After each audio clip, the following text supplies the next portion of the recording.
Министерство здравоохранения Кыргызской Республики выделило более 600 миллионов сомов на предоставление высокотехнологичных и дорогостоящих видов медицинской помощи в 2023 году. Финансовые средства были распределены между организациями здравоохранения по линии Фонда высоких технологий и централизованных мероприятий.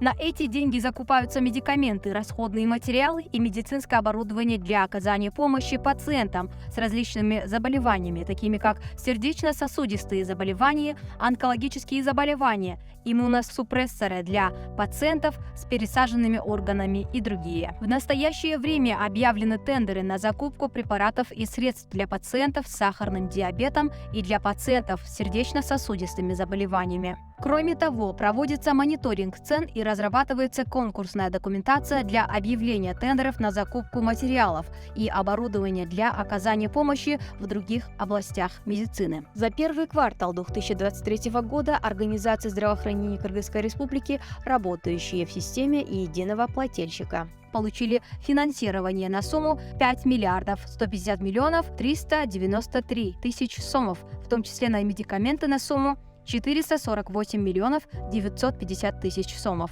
Финансирование было осуществлено на 100% по представленным заявкам организации здравоохранения.